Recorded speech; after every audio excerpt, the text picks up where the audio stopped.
welcome everyone to the City of Santa Clarita's New Heights Artist Development Workshop. This evening, we are changing the frame and discussing filmmaking amidst COVID-19. How do you make a film right now, if you want to, while you're sheltering in place, or how do you prepare for your upcoming film shoot? What will the safety requirements be? What will that look like? How do you distribute and promote your film right now? There's a lot you can be doing while you're at home, and we're gonna talk about all those things. Tonight, I have three wonderful guests, and I'm really excited to have them all here. I also want to just start with a quote from John Ridley that I heard a week or two ago, last week, on a Seed and Spark chat about why filmmaking is important now. And he said, "A diversity of voice and thought is so necessary." So if you're thinking, why am I thinking about this now? Maybe you have a lot to say, and maybe it's important. And so I just want to put that out there, that don't suppress that. If you feel like you have something to say, there's ways to say it. There's creative ways to get your voice out, get your work out, even while you're sheltering in place. So I like to let my panelists introduce themselves instead of reading bio sheet. So I'm going to let them each do that. So why don't you let us know who you are? Me? My name is Nikki Freeman. I'm a producer, line producer, DJ UPM.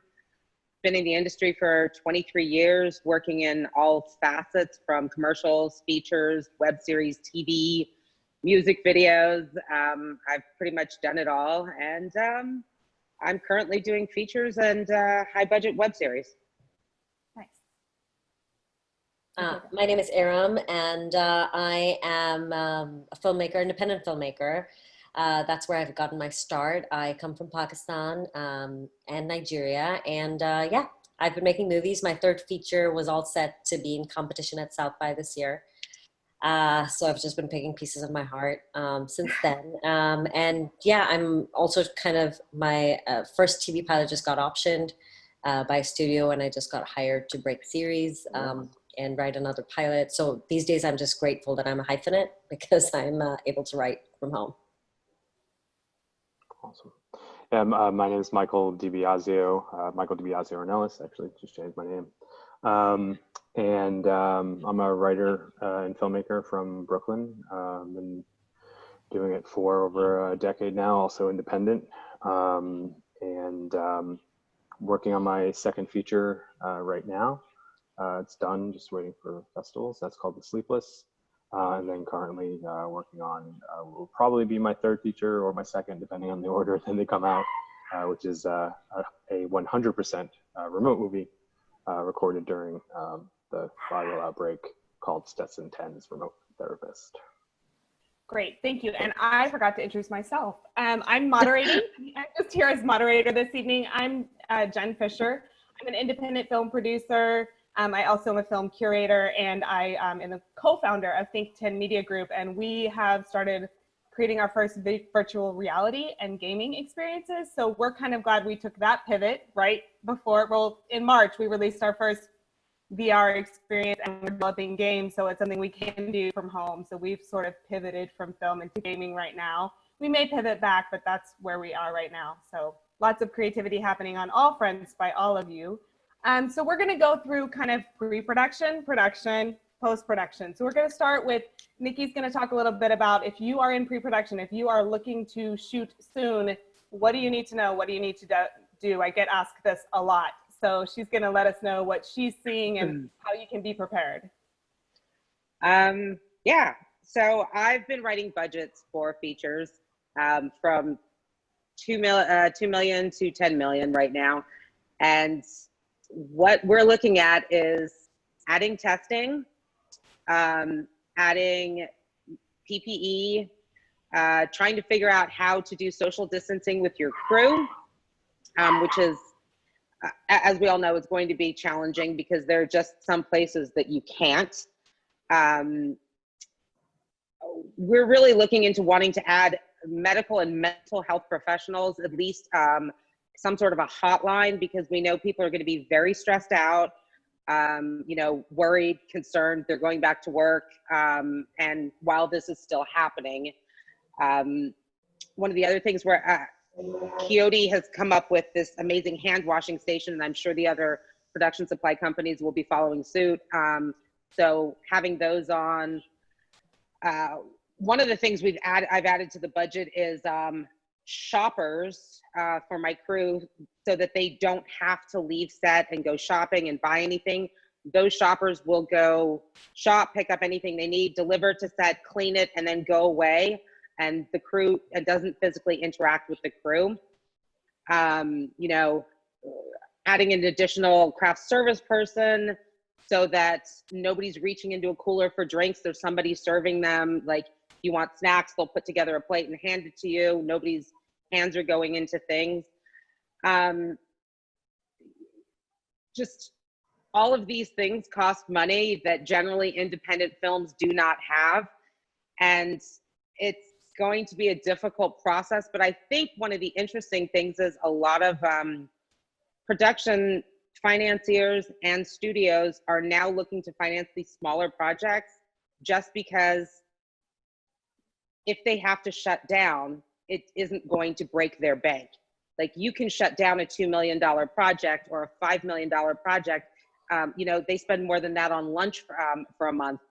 You can't shut down a $100 million project. You can't, you know, A-list actors are not going to come into the space until there has been proven work already done. So it's an interesting time. I know a lot of people are like, no, you can't do it with the budget that you have. But I think that the studios are very aware. The white pages came out from the Alliance of Motion Picture, the AMPTP, thank you, sorry. And so it's a lot of stuff up in the air. I mean, we've come up with this, everything from sequestering the crew for the entire shoot, which if you're doing a small project that's a 3-week shoot, it's possible. But again, it's really complicated with people have children, people have pets, people have plants. You know, how do you, and especially if you're a single person, you don't have a second person to take care of your child or your pet or your plant or whatever. It's, there's a lot of questions that are still up in the air. So we're budgeting for all of them. And on a $2 million project, I'm looking at almost $200,000 worth of additional expenses, from testing and PPE all the way down to doubling our insurance. Do you guys have, I was just, is this okay if I? Yes. I was just quickly, are you budgeting for one person just specifically who is like your COVID safety monitor? Yes, and it looks like in California that one of the requests is that it's an independent agency that is not beholden to the studio or the project, a COVID compliance officer. But at the same time, I've been, a lot of my medics have been reaching out and saying they're getting COVID certified from Johns Hopkins. Now, I don't know the extent to what that is because I haven't gotten the breakdown of that yet. But I've gotten a couple of emails that are like, hey, we've been COVID certified. One of the things that I want to be very clear on is I do not want to see PAs cleaning.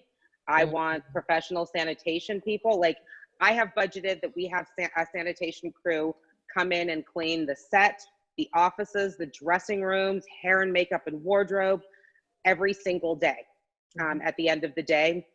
And sanitize it completely. I don't want my PAs doing it because it's not fair to them. It's, you know, they already get paid so little, and then on top of that, to ask them to put their lives at risk for that little money, I don't think it's a, yeah, I don't know, that's just me. Like, no, I'm hearing you, and I'm thinking of people, these free college interns, you know, and production companies wanting to slide them into that roles, and it would really be inappropriate for that to be the role that they're playing. Also, you said hair and makeup. I've been hearing that it will have to be makeup one person for each key actor. Are the hair and makeup departments going to have to increase? Have we heard anything about that yet? They haven't broken it down and said that, because it's even for a medium-sized budget, it's not feasible. You would have to have a trailer for each person.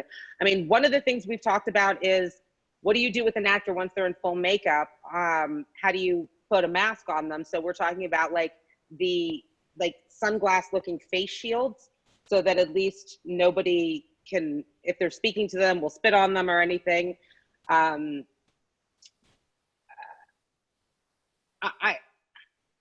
It's a daily slog of trying to figure out, like, does hair and makeup go in one at a time? Like how much, you know, how do you stagger your cast and then your crew? Or do we put all of the cast in a hotel and then, you know, hair and makeup go from room to room to room? But I mean, even that, they're contaminating one room to the next. So it's, like if one of them is sick, all of them are sick. And that's another thing, just like being ready if one of your crew comes in with a fever, shutting down and retesting everybody. And I have, for the 20-day budget that I just did, that's 2.5 million, I have 6 sets of tests in for each person.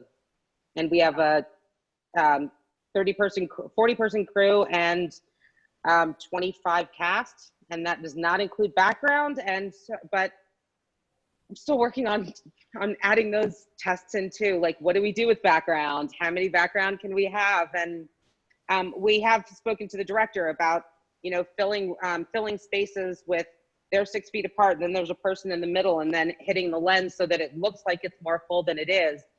And everybody's, you know, one of the most important things I feel like it's going to be planning. Like, there is no more making decisions on the fly. Everything should be planned out. There should be a longer prep time for everything. There's no like, hey, can we get a monkey costume tomorrow? No, you can't. Like, there's no monkey in the script, so no, you can't have the monkey costume tomorrow. I literally, I think I've gotten to the point where I was like, I don't want to hear anybody say to me, hey, I have a great idea. No, you don't. I mean, of course, like, you know, we're still open to everybody's great ideas, but. You know, it's interesting also, I was just going to say that so much of this, Nikki, is going to be once you guys actually are in, you know, on the sets. There's only so much that I think our brains can kind of imagine. Like, I think a lot of the problem solving, which is probably why these bigger budget films are sort of bracing and watching how the tiny projects do. I do want to point out one thing that I actually, one of my friends who is frontline pointed out to me that anybody that's doing temperature testing, make sure that they're doing it in a tent, because the environment and wind and cold can really change somebody's temperature. They had a problem at her hospital where they were testing people walking in, and people were coming back at like 63 degrees. Well, those people would be dead. You know, at the hospital, they had to figure out, oh my God, we're going to have to do it in between the doors. We can't do it outside in the element. Yeah. Well, I'm hearing from you, like, part of my independent filmmaker brain goes, this is impossible. And the you know, micro budget, low budget filmmakers, we're not even at 2 million. Like, we don't have 200,000 for this. The flip side I'm hearing is, if studios and financiers might be wanting to fund, though, some of us have those scripts, right, that we know we can do if someone would just give us 5 million, but no one will. That actually is, you know, 4 people, 5 people, limited locations. We know how to shoot with smaller crews. So if the financiers could truly support us, there might be spaces for us, especially writers, directors. I think when you have writer directors, there's less of that on the fly, because it's the same person bringing from paper all the way through. So there could be an entry point here, maybe for projects getting financed that weren't getting looked at, weren't getting considered before. If you can just get those projects to the right people, there might be an opening in a space, which is a silver lining, because I think for a lot of independents, I imagine watching it feels really daunting. And I think it's daunting for everyone from the top down at this point. But you know, that is something I'm thinking, how are you if you're that person with that script and that talent? And we know that talent is out there and it's overlooked all the time. How do you get that there and maybe have that opportunity moment that was missing? So one of the interesting things that my writers did on this project is they acknowledged that it's post-COVID, and so all of our background are going to be in masks.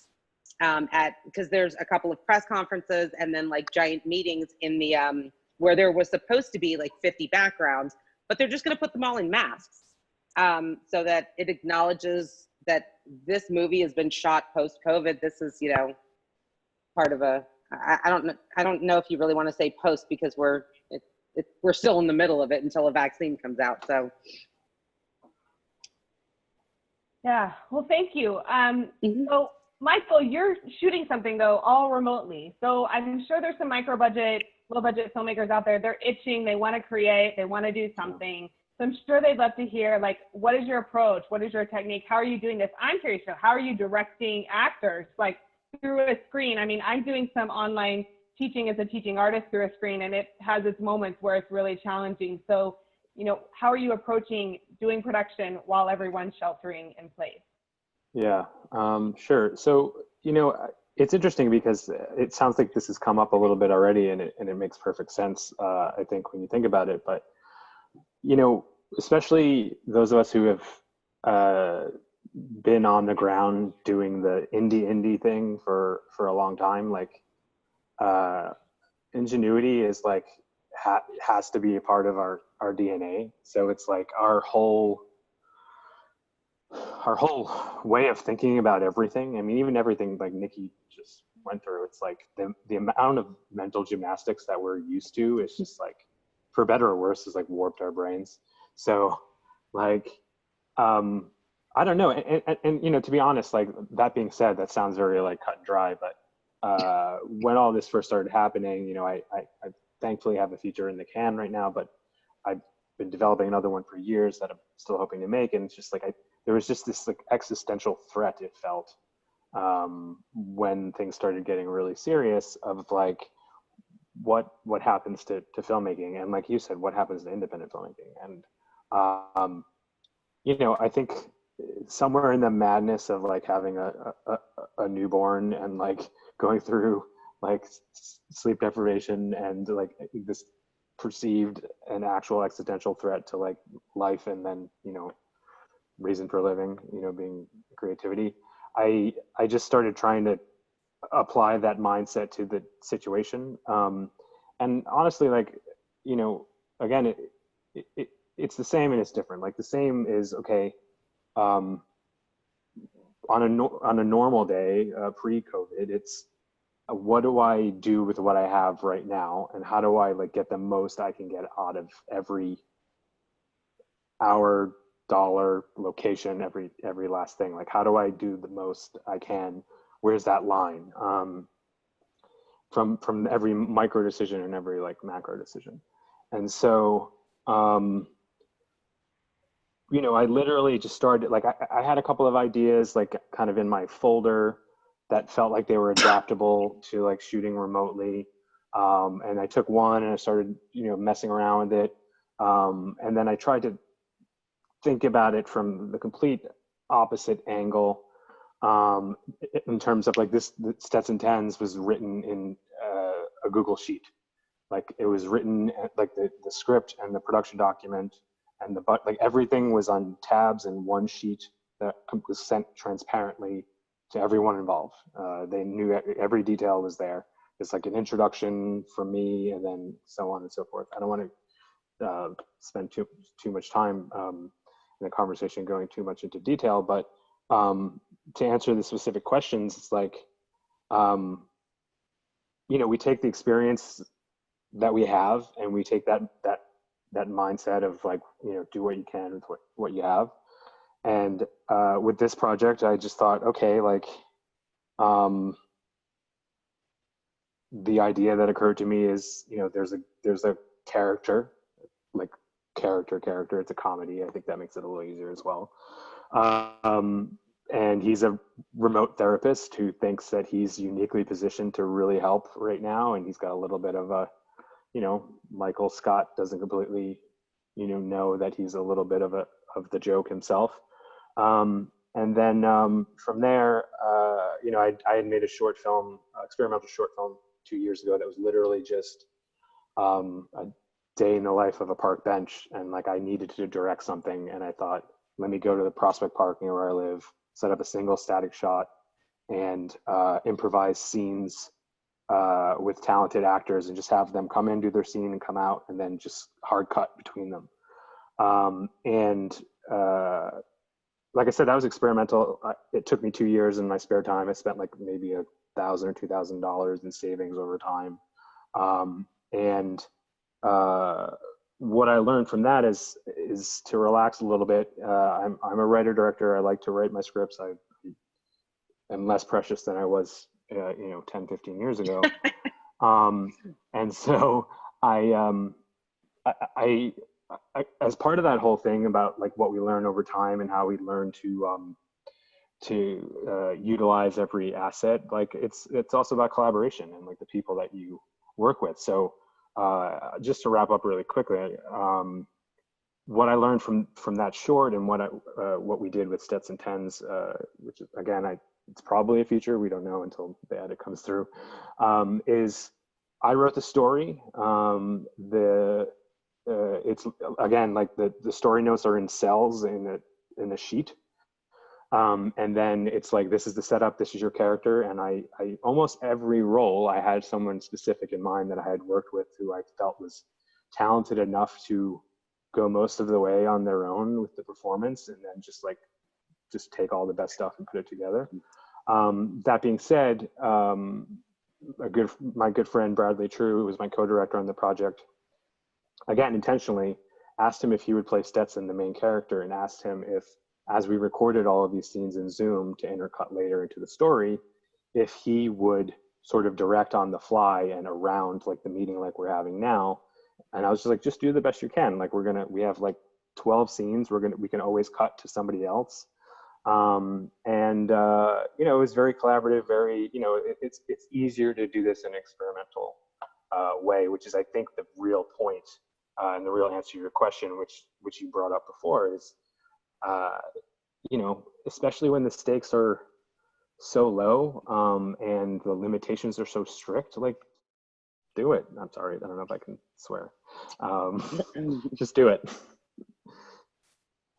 Well, and yeah, I think that's the thing. I think some of us are holding back maybe, but I think another thing might have been the same Scene Spark talk, or maybe a different one, but Emily Beth said, no one's an expert anymore. And Franklin Leonard has been amplifying that too. Like, there are no experts, so you're the expert, because everyone, and that maybe evens the playing field a little bit, everybody's filling it out. And I think a thing that independents often have as a strength is we do have people we collaborate with a lot and that we trust, so that if we're taking these risks, it feels less risky because we're working with people we trust.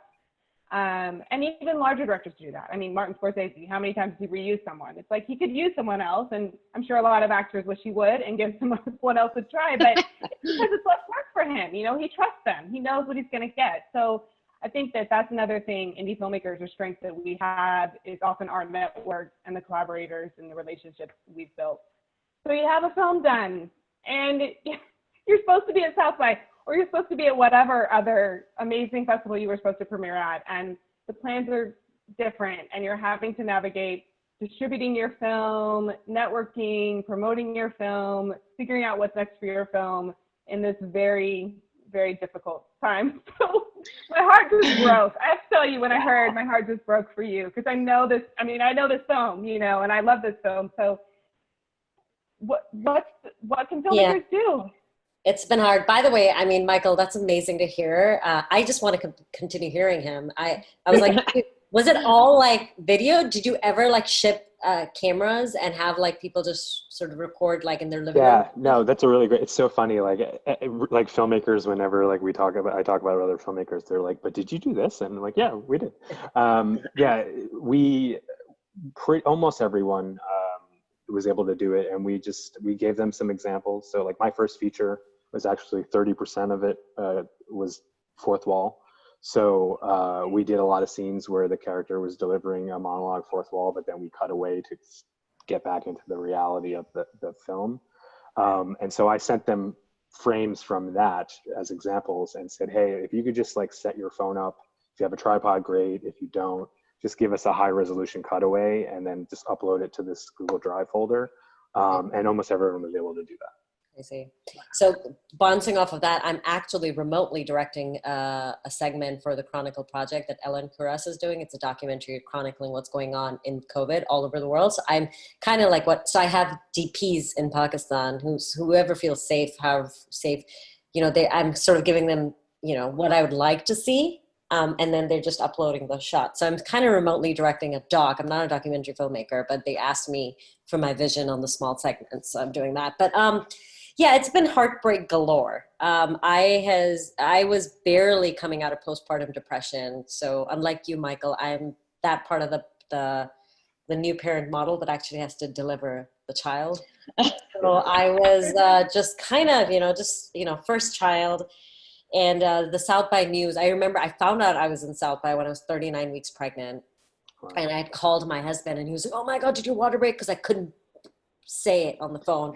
And so I was like, no, it's good news. It's good news. And then I found out when she was 2.5 weeks old that we were in competition. And I was doing a morning feed, 4 a.m. And I woke him up and I said, babe, we're in competition.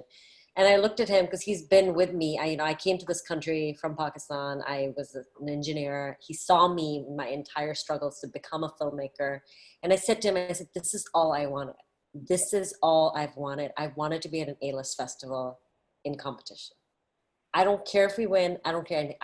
This is it. I just want to go out there and celebrate these 2 days. And I had this thing where I was like, oh, I'm not going to go to these festivals until my work takes me there. So unfortunately, I've never been to South by.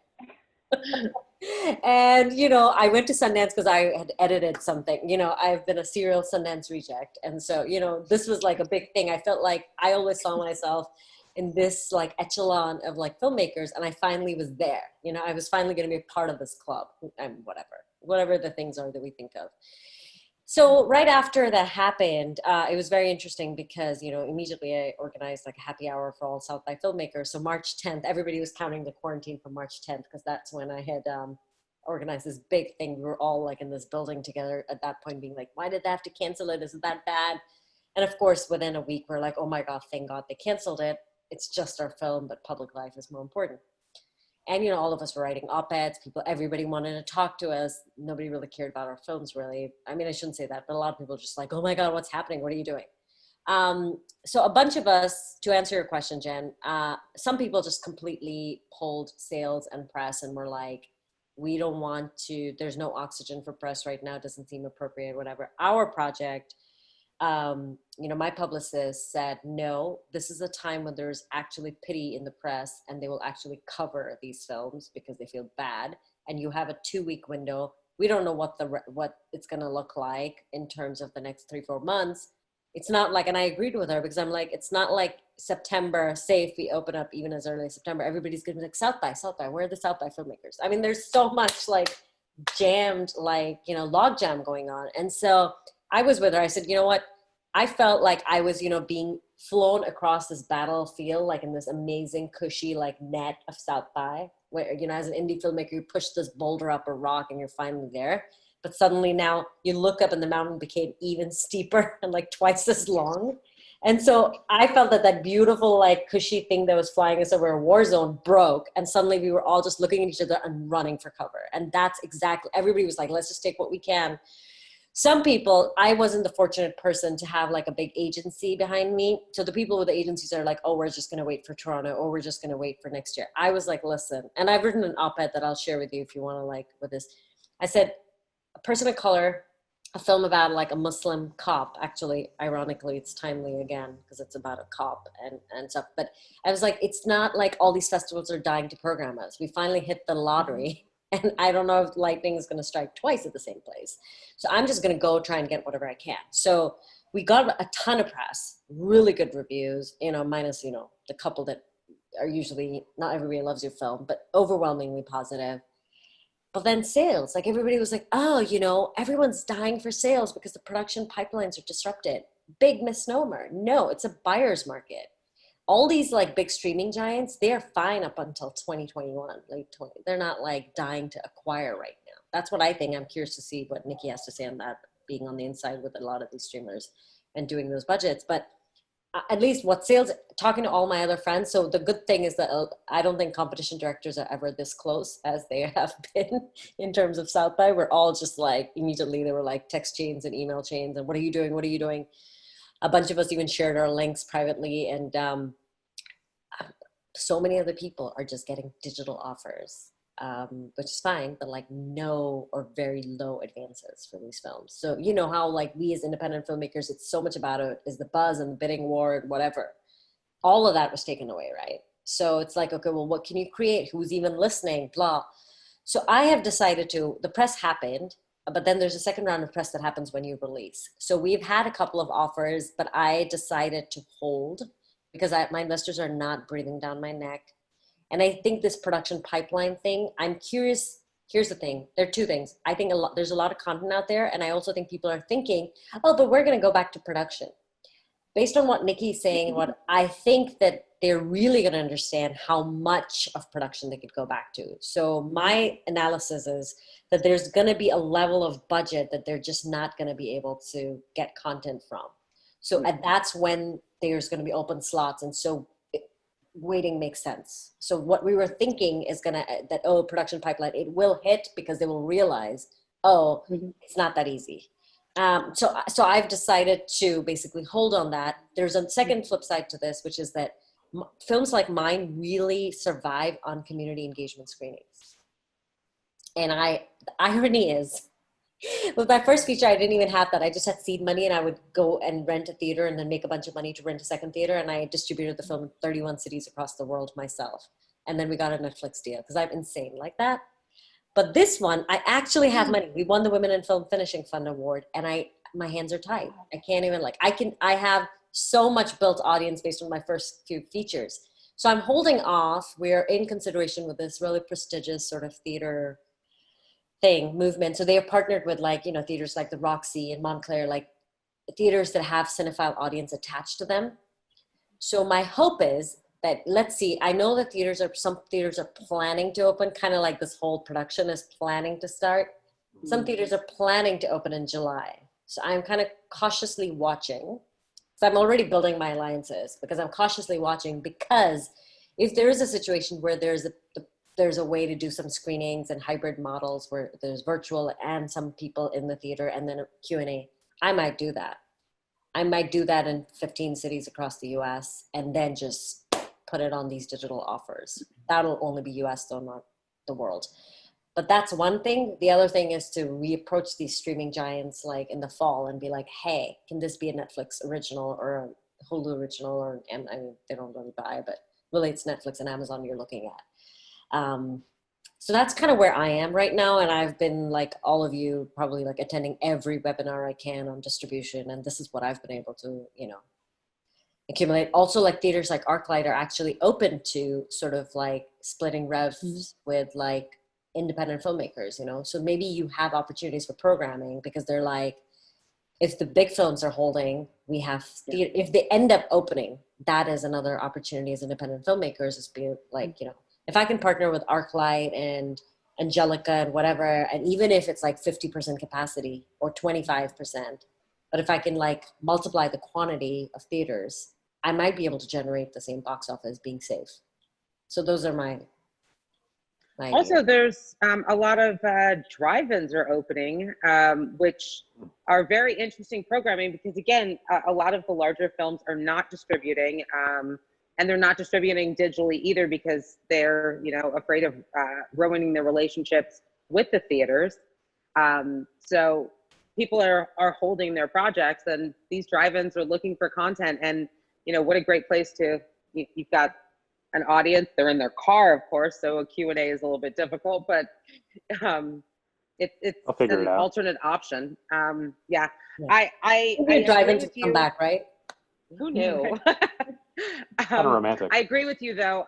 From what I'm hearing from people's agents, because we are still dealing with agents and like, hey, can we talk to your client? And a lot of the A and I hate to say A list, B list, but a lot of the A and B list are holding their clients back from and advising them not to shoot until there's been stuff shot, because you're not going to risk losing your A list client to the virus, your cash cow client, especially knowing that there's all sorts of different things that can happen. Like one person can get sick and you know, they're just miserable for a couple of weeks, like, what's his name, Chris Cuomo, and we got to see him be miserable. The next one can lose a leg or be in a coma. I have my friends in frontline said, I mean, one of the things that surprised them was that in the last couple of weeks, they've had a bunch of 30 to 45-year-olds coming in having strokes, which was not something that we were dealing with in March. And so they are really holding their clients. The insurance companies aren't going to insure. If the insurance companies won't insure this client or this talent, the bond company is not going to bond it, which is where the lower budget projects, unfortunately, we're kind of guinea pigs, but at the same time, we do have an opportunity to push our way in right now. Yeah. And get more money for projects that normally they would say, oh, well, we'll give you like $500,000 for it, or we'll give you $300,000 for it. We can now go, we'd like $1 million, or we'd like 2 million, 2.5, because we need to account for this, hotels, whatever. Right. As depressing as it is, I think that sort of like marginalized stories, and it's a great time to talk, given what's going on in the country, but marginalized stories and marginalized people have always been on the front lines of violence, terror, I mean, in terms of victimization. So it's not a surprise to me that they will also be the guinea pigs to go out there and risk their lives. I mean, you know, look at delivery people out there and look at like the color of their skin. I mean, that's just what it is.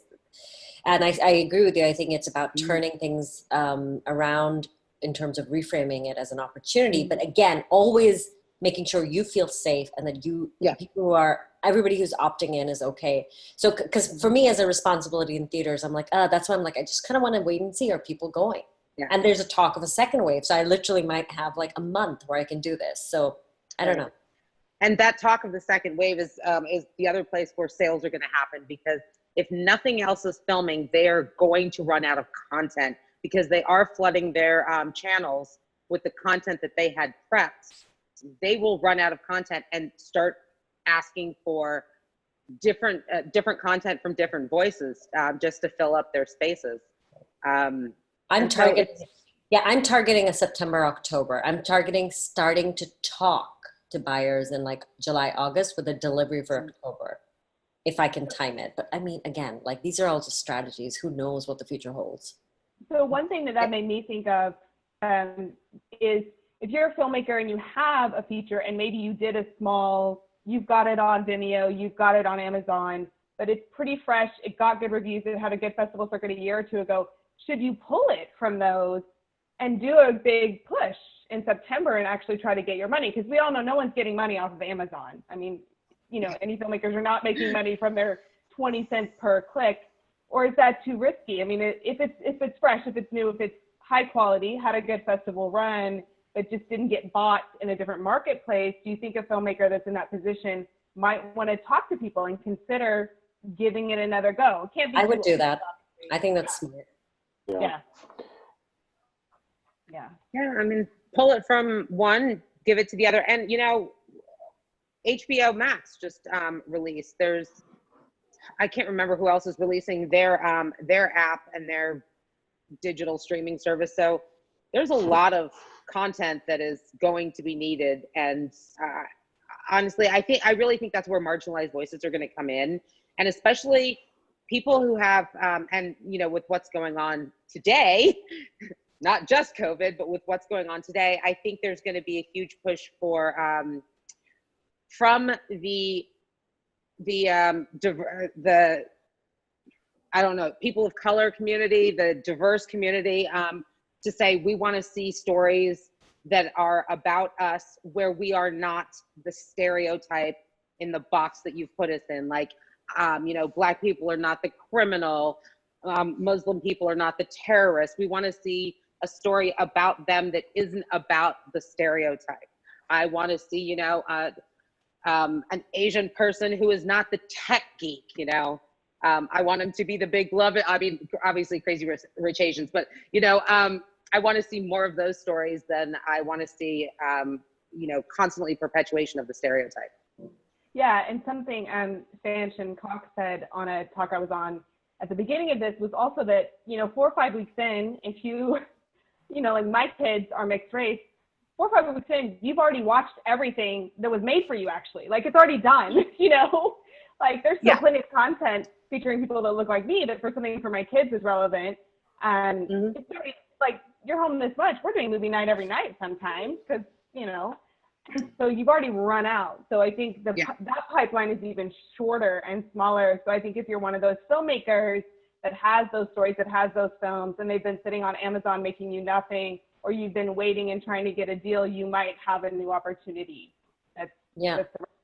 I mean, the converse, I'm curious on what you guys feel. The converse conversation is that, based on what you're saying, Jen, that people have fatigue from watching.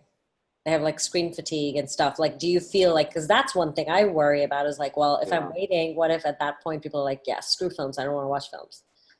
I think that's valid too. I went through a period where I just read books every night and I couldn't look at a screen anymore because I usually don't work on a screen all the time, and now I am. And so I think that's true. I think that it's a balancing game. I think people will go in and out of it, like as this extends. I think it's going to be like, you're going to have a month where you're binge watching, and then you're going to have a month where you're probably not watching as much and you're reading. But I think this is going to be long enough that those are going to kind of be ebbs and flows, and that the content that there's still going to be a content need. Yeah, I think there's go ahead. No, I was just going to quickly say, like, I hear that point because, and I've talked about this a little bit recently in other chats I've had. It's even before all this with the political climate, like for the last couple of years, I haven't been able to. I've been making comedies because I need to laugh, and I can barely like wrap my head around the serious stuff, and that's just me. And like, but it's like I've wondered about that, and even like the reason for making a comedy in the middle of the virus that we're working on right now with Sets and Tens, it was just like I need to laugh about this because I was going to swear again. I'm so sad. Well, but I think I didn't mean to bring it down. No, but I think but I do think there are people that have that content too, and I feel you. I'm on query with my first novel, and I was hard in queries in March, and it's a novel in which an infection is actually a cover for genocide. So I'm like, oh, great. I'm sure there's a ton of publishers that are interested in this. I just spent 3 years on this and flown myself all over the world to do research, and now this is what I have for the marketplace that does not want it at all. But Michael says an important point that I've been actually, on the flip side, concerned because I finally started seeing the kind of drama that I was excited about on TV and film. Because I graduated in the Great Recession, and I was not about like a bunch of the sort of comedies that were coming out. Like, they were just super white male gaze. I just could not see those. Like, I could not. That was all that was like really selling. It's like, oh, you should make a comedy. And then finally I feel like, okay, there's a space for like someone like me. And I'm actually concerned that everybody's going to like go swing back full comedy again because they're like, oh my God, I can't take this. My hope is that there's enough avenues now because it's peak TV that there will still be some hope for people like me to create like thrillers and dramas and stuff. But I think it's going to be both, because while some people are sick and tired of watching TV, there are other people who have now become addicted to it. And, like, I can't shut mine off right now. Even when I'm doing 6 other things, the TV's on in the background doing something. And I'm actually watching stuff that normally I would click and put it in my queue to watch, but then never get around to watching it. And now I'm just like, well, might as well watch it. I have nothing better to do.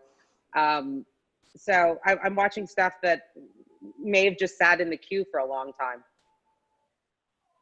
Yes. So I wanted to ask you actually, Nikki, I'm so interested in this whole, because I've been myself just wondering what the cost implications are and how much privilege there is around that in terms of like who's going to get to shoot. So your ballpark is 10% increase in terms of cost and budget in terms of, and that's kind of like, that's lower than I thought. Yeah. Well, it depends on what budget, because I wouldn't say a 10% increase if you're doing a $500,000 budget, because I honestly am doubling my insurance. So in this case, I would normally have budgeted $30,000 for insurance. I budgeted $60,000. The tests run between $75 and $125 each. I'm budgeting between $200 and $300 a day for PPE.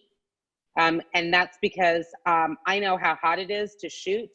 Like, I mean, it's going to be hot in California until October, November. So I'm considering that most of my cast and crew are going to want, or I'm sorry, my crew are going to want to change their masks once a day because they're going to be soaked from sweating in them. I go to the grocery store and I'm soaked sweating in it, That's a great point. I haven't even thought about like, what is it going to be for like gaffers and stuff with close to lights and all of that. Yeah. So much of it is once you're on set, your guys are going to be like, oh God, it's going to be so much problem solving on set. Yeah. The sanitation stations are $350 per day on a 3-day week. And we need 3 to 5 of them, depending on the size. Because I at least need one on set, one near wherever Crafty is. I mean, luckily they roll around. So if I put one near the dressing rooms, there's still the bathrooms and everything. I need to have a sanitation person on set to go in and clean the bathroom each time somebody leaves it. It's, so yes, it's 10% of my $2 million budget, but I'm still looking at an average of $150,000 to $200,000 with insurance.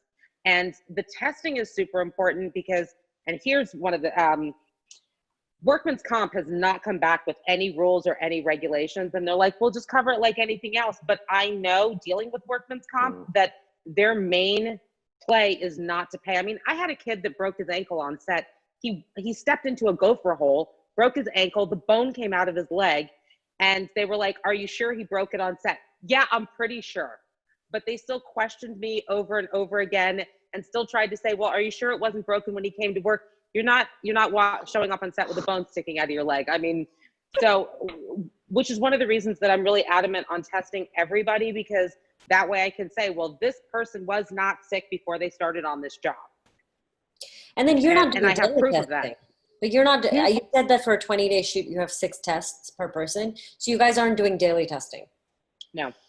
We're doing weekly testing. So everybody would get tested. And then we have 3 extras that I just have budgeted just in case. Like somebody shows up with a fever or something, we retest the whole crew. And is the cast and crew committing to limitations when they're not on set of their, if you're not and I got it every day? And I got to tell you, because I'm in a number of the reopening groups, and yes, they all say that they will stay at home. But I also know that, I tell people that, no, at the end of the day, you can't have a beer on the back of your truck, and they still do it. I don't, part of me wants to just shove them all into a hotel and lock them in there until the job is done, because then I know where they're going and what's happening. And especially being a producer, a line producer, I'm in the DGA, I know our responsibility, or the responsibility for safety falls on us, even if there are indemnifications in contracts, it still falls on us. Even if it's not financially or legally, it still falls on us. Like, it's hard for me to go, yes, we've started this job and 3 people died while we did it, Yeah. So yes, I want to lock people up so badly. I guess but the other question I have is, does that then mean that you have sort of backups for every crew position? Like including directors? Like what if a director has COVID? Honestly, it's one of the questions. Such an interesting question. Because what if you already had it? Is it easier to get hired? That immunoprivilege. Oh man. Yes, Michael, are you now saying is immunoprivilege? What's so funny is I really thought that I had it, and then I went and had the antibodies test and found out that I didn't. But because I had double pneumonia, I'm now more susceptible to it being worse for at least the next 3 months while my lungs heal. So it's just, it's silly. I don't think immunoprivilege is going to happen because we still don't know if you can get it a second time, especially with coming out of England and China and Korea. and Italy and Spain, where people are getting it, and they have more than, they have, each of them have 20 plus cases of second infections. Mm-hmm. But back up, director. Back to, we're talking about that, and then what does that person's job look like? Are they, sequestered at home waiting? But do we test in dialogue too? It seems like they would need to be watching everything, seeing all the dailies in dialogue. Understudy. Yeah. Not just that, it seems like you also need to, I think directors, independent directors like us probably are not in that route because we're over prepared always, but like detailed shot lists and overheads and all of that in the event of.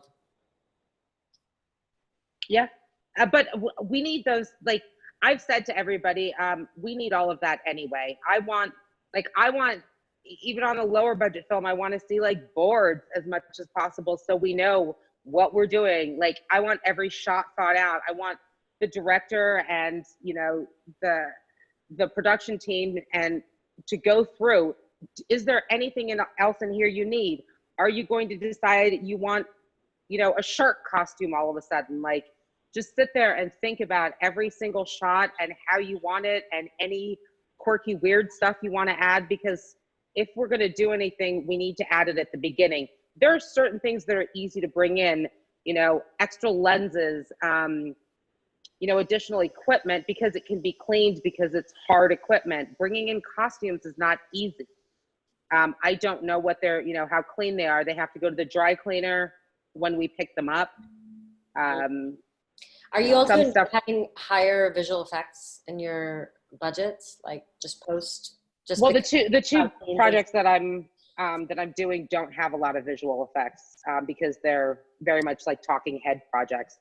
But a lot more, we're doing a lot more, like we've budgeted in for, there's a lot of news reports in one, we're having the visual effects done where the person is doing the news reports by themselves at a studio, and the director is actually going to direct those via a closed circuit situation where they can watch the performance happen and not actually show up. And the same thing with like scouting, we're trying to do as much digitally as possible, not take as many people on the scout.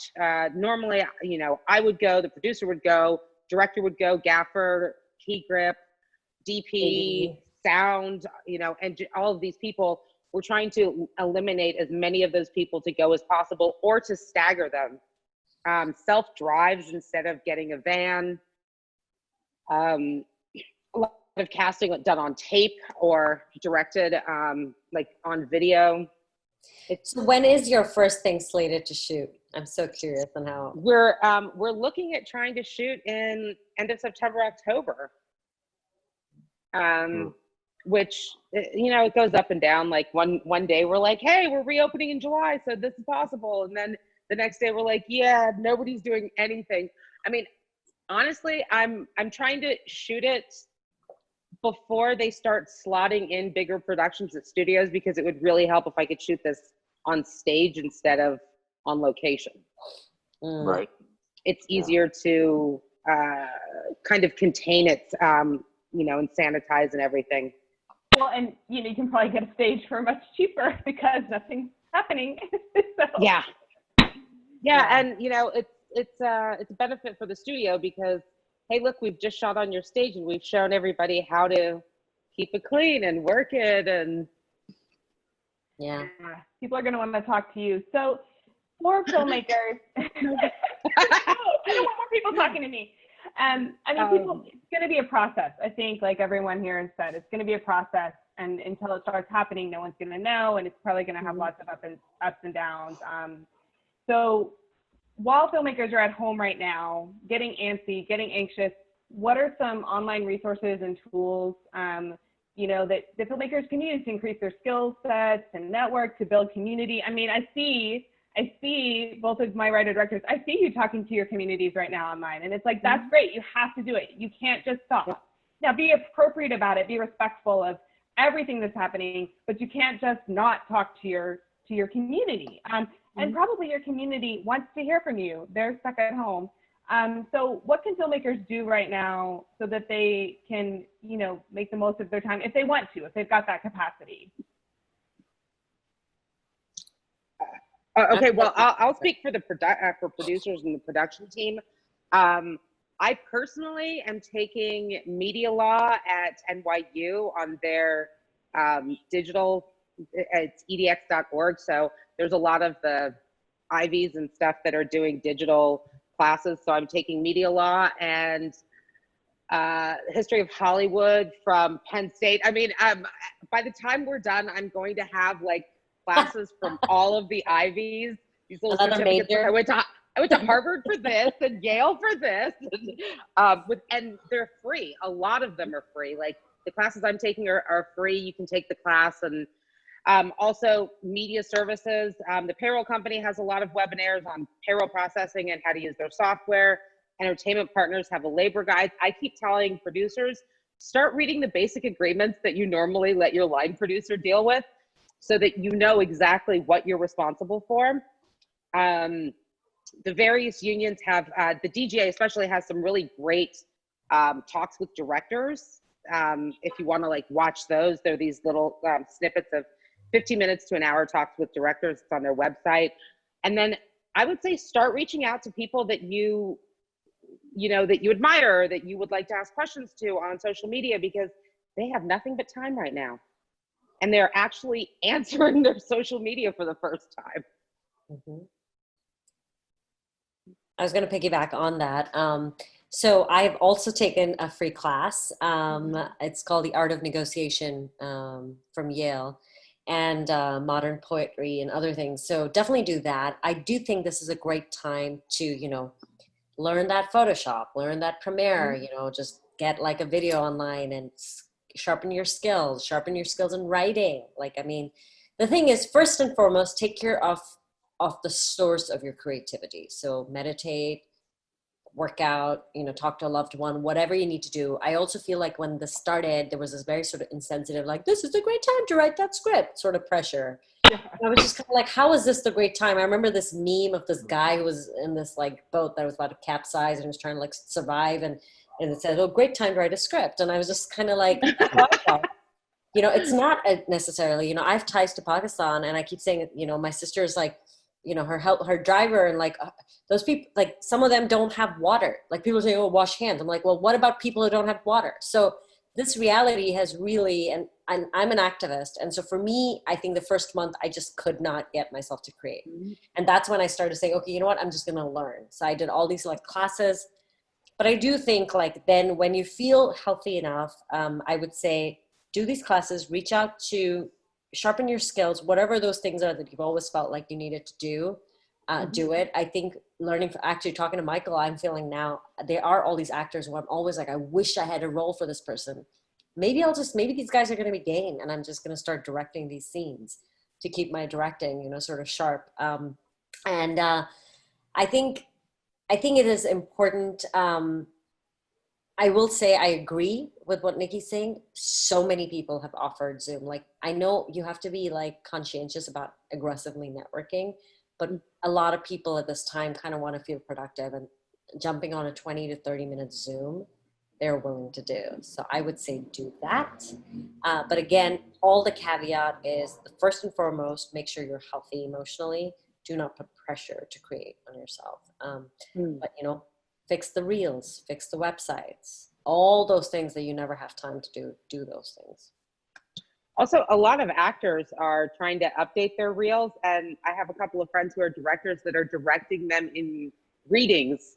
So they're getting a little bit of, you know, how to direct on Zoom, and they're directing their reels or their audition pieces and things like that. Michael, anything to add? Anything you've been, well, we know what you've been doing. Yeah. You're shooting. I mean, you've been doing it. Yes. Yeah. You've been doing it. Well, you know, yeah, and I agree with everything. I agree with everything that's been said. And, you know, what I would add is, and I'm having a hard time with this, but I think it's necessary. But especially even given what's going on right now with like the protests, it's like, I I think for a lot of people, as painful as this may be, it's a really good opportunity to listen, and to learn. You know, like I can't remember the name of the guy who wrote that piece about like the preparing for the greatest gaslighting ever, kind of, that there's some Medium piece about like what is being revealed about our American and then global society when a large swath of capitalism like stops, and what's happening in that pause. I think that like the tragedy and the pain aside, not to gloss over those things, there's just so much that we can look at right now that I don't even think that we can like completely see. And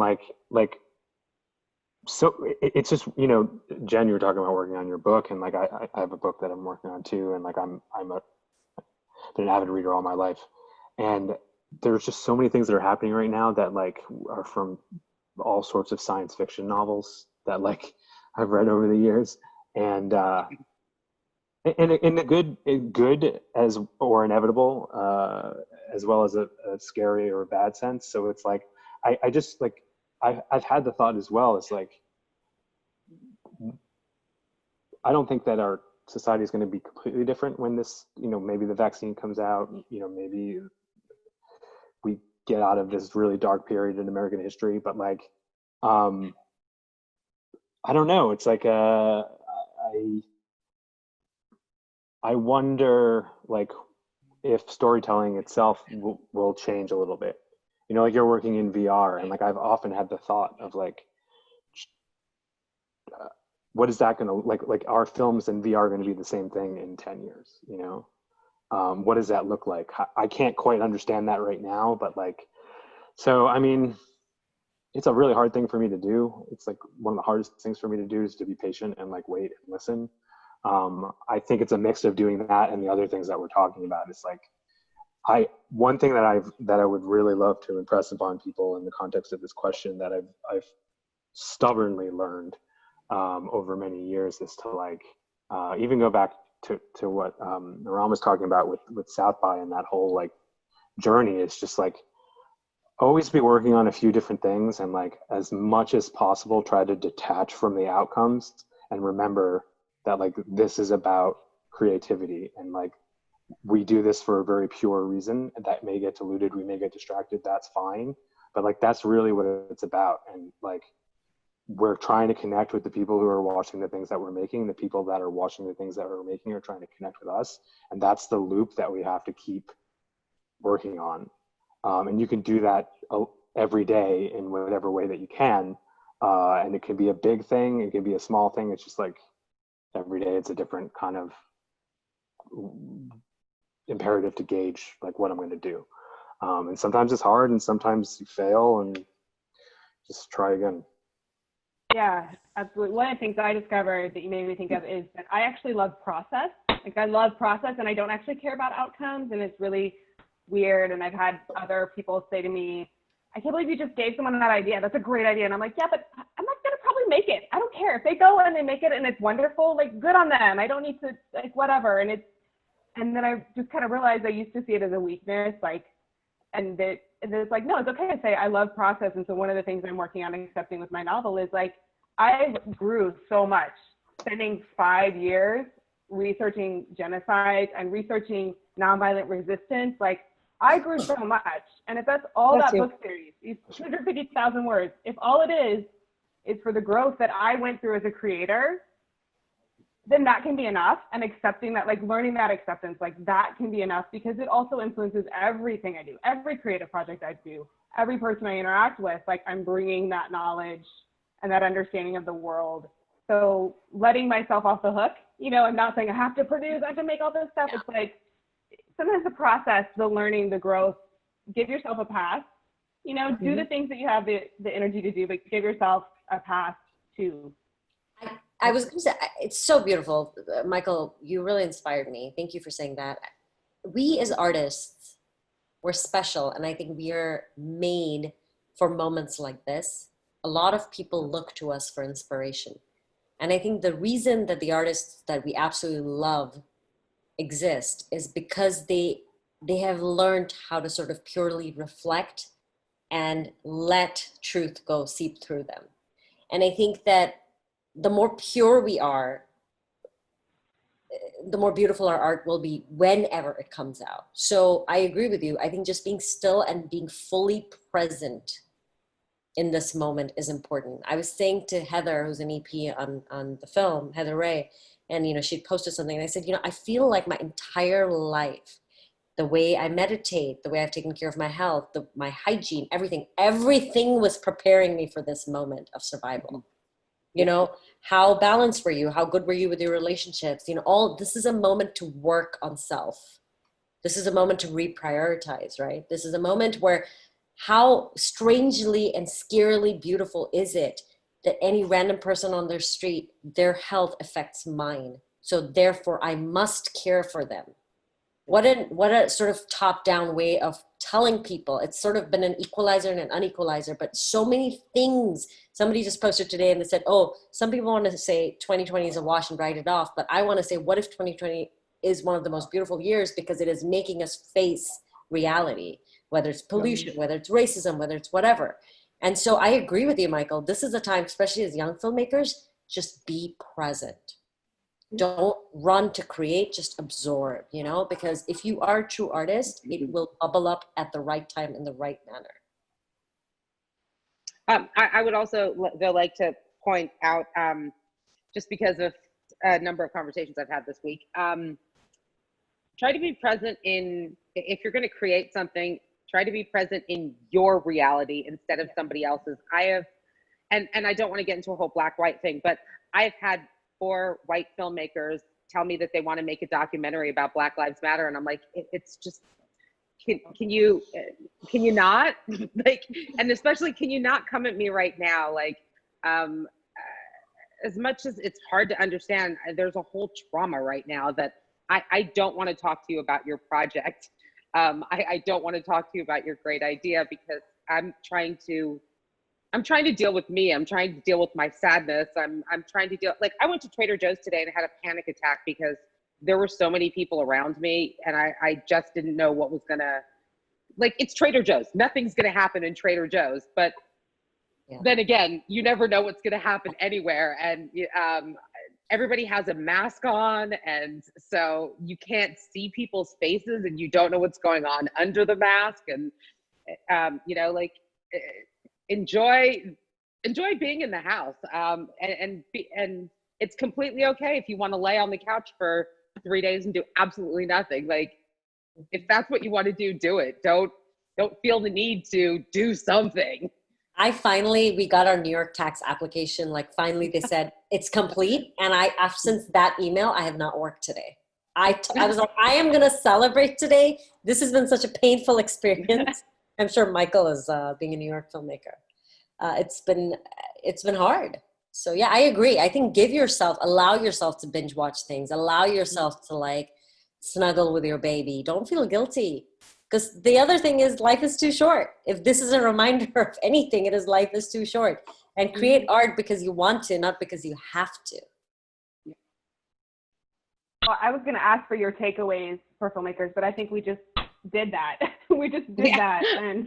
And I love it when that happens, when it just Michael inspired all this with his deep response.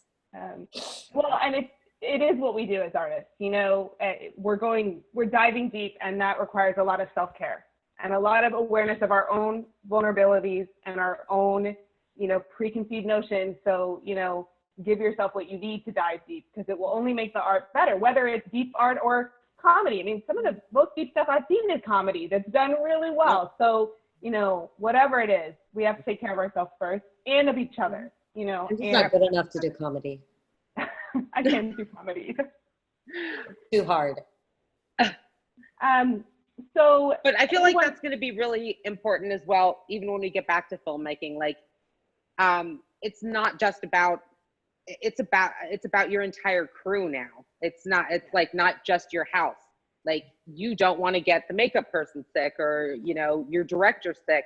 It's not just about the above the line, which has always been like, I really want to make sure that people give people adequate turnaround nowadays, because the amount of sleep you get is directly, you know, directly affects how your immune system is. So yeah, it could be really taking- great to like bring some humanity back to production. Exactly. Bring some humanity back to work, or production. or like virtual. I mean, if people have hard childcare, be flexible. Make things virtual. If they're getting the work done, let them get the work done. This is so fun. Like, literally a week before I found out about South by, I was 38 weeks pregnant, and there was an executive at CBS, and I hate sort of using that as an excuse because of all the isms against women. And I just said to her, I said, you know, my blood pressure was spiking, and I said, is there a way we can please meet on Zoom?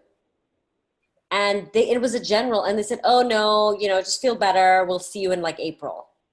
Like after, and I just kind of was like, it's general, like, why did it make such a big difference? And I'm thinking now, of course that person would say yes at this point. Like, instead of pushing that networking that could then have triggered and helped me for other things. So I actually drove all the way to Hollywood with high blood pressure to get that meeting done because I was stupid. But the point is, this person, I'm hoping, will be more flexible. Well, I mean, and the same can be said for, we were told for years that you can't work from home if you're disabled. But now that everybody has to work from home, they found a way for everybody to work from home. So I would love to see more people who are differently abled, who aren't able to go every day into the office because of whatever their situation is, get more opportunities. Right. But we also have to watch that, because I'm sure it's also going to be used against, in the sense that they should sometimes maybe take part of the electricity and utility bills and pay for that, you know, if they're going to shut down offices. I mean, that's a whole other discussion. Like, you know, the draconian corporations will figure out a way to make this work for them and not for you. So. Well, I think this has been really great. I'll make sure that if you were trying to jot down notes of courses, we'll have all that in the comments below. We'll have links to everyone's work, so you can support these wonderful filmmakers and the art that they make. And we hope that you are taking care of yourself and nurturing your creative souls and listening and doing some meditation and deep thinking, because it will make you a better artist. And my 8-year-old has announced that it's meditation day on Saturday. So if anybody wants to join in, it's meditation day according to my 8-year-old. So, you know, same. But I want to thank each of you for being here. Thank you so much. I know your time is precious. Thank you for being here. Thank you, everyone who's tuning in, and we'll see you next time. Thank you so much. Thank you. Such a delight to meet everybody. Thank you. Everybody. Stay safe.